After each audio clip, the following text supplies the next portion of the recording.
महात्मा बुद्ध प्रवचन सभा में आकर मौन बैठ गए। शिष्य समुदाय उनके इस मौन के कारण चिंतित हुए कि कहीं वे अस्वस्थ तो नहीं है। आखिर एक शिष्य ने पूछ ही लिया, भांते, आप आज इस तरह मौन क्यों हैं?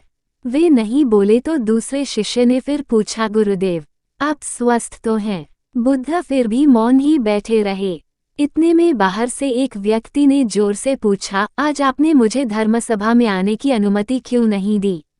बुद्ध ने कोई उत्तर नहीं दिया और आंखें बंद कर ध्यानमग्न हो गए। वह बाहर खड़ा व्यक्ति और जोर से बोला, मुझे धर्मसभा में क्यों नहीं आने दिया जा रहा है? धर्मसभा में बैठे बुद्ध के शिष्यों में से एक ने उसका समर्थन करते हुए कहा, भांते, उसे धर्मसभा में आने की अनुमति प्रदान कीजिए।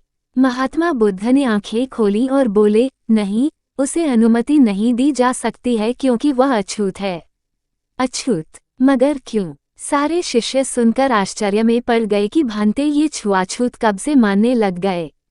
महात्मा बुद्ध ने शिष्य समुदाय के मन के भावों को ताड़ते हुए कहा, हाँ, वह अछूत है। वह आज अपनी पत्नी से लड़कर आया है। क्रोध से जीवन की शांति भंग होती है। क्रोधी व्यक्ति मानसिक हिंसा करता है। इस क्रोध के कारण ही शारीरिक हिंसा होती है। क्रोध करने वाला अछूत होता है क्योंकि उसकी विचार तरंगे दूसरों को भी प्रभावित करती हैं। उसे आज धर्मसभा से बाहर ही रहना चाहिए। उसे वहां खड़े रहकर पश्चाताप की अग्नि में तपकर शुद्ध होना चाहिए। शिष्यगण समझ गए कि अस्पृश्यता क्या है और अछूत कौन है। उस व्यक्ति को भी बहुत पश्चाताप हुआ। उसने कभी भी क्रोध न करने का प्रण लिया। बुद्ध ने उसे धर्मसभा में आने की अनुमति प्रदान की।